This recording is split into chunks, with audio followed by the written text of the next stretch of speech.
Hello દોસ્તો, આજે મેં બનાવું છું પંજાબી મકાઈનું શાક. પંજાબી મકાઈનું શાક બનાવવા માટે જોઈશે ખડા મસાલા એ એડ કરીશું. પહેલાં એડ કરીશું જીરું,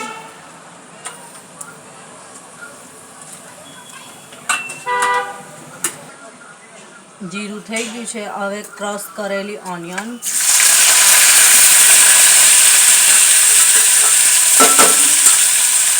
બરાબર મિક્સ કરી દઈશું.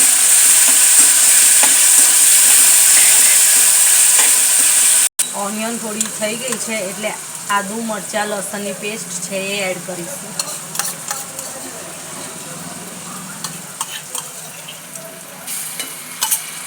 એને પણ મિક્સ કરી દઈશું. ડુંગળી અને આદુ મરચાં લસણમાં તેલ છૂટું પડી ગયું છે. હવે એની અંદર મિક્સ કરી દઈશું ટામેટાને પણ ક્રશ કરી લીધા છે.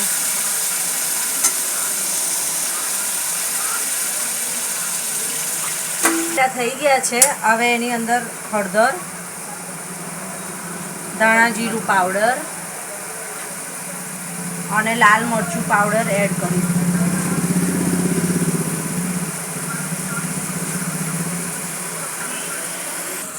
હવે એમાં એડ કરીશું મીઠું,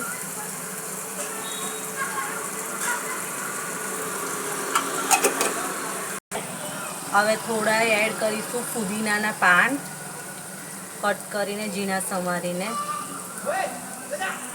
થોડો મરી પાવડર,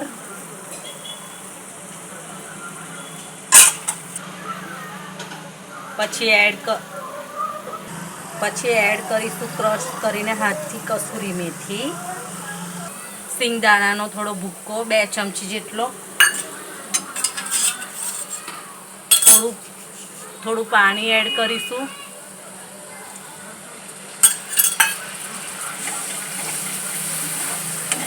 જે મકાઈ બાફીને રાખી છે મીઠું નાખીને એ એડ કરી દઈશું.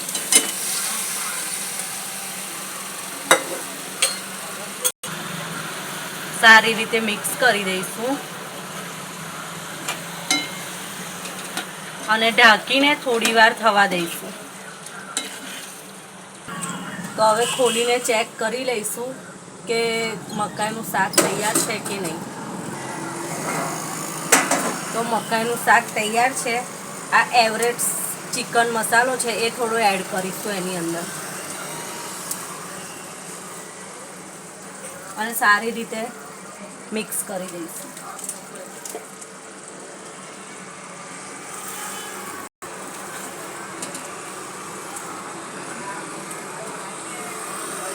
આમાં જ રહેવા કે સર્વિંગ બાઉલમાં લેવું છે.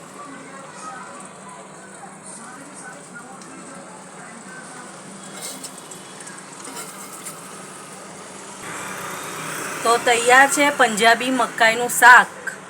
બનાવીને જરૂરથી ટ્રાય કરજો કે કેવું લાગ્યું. જય માતાજી.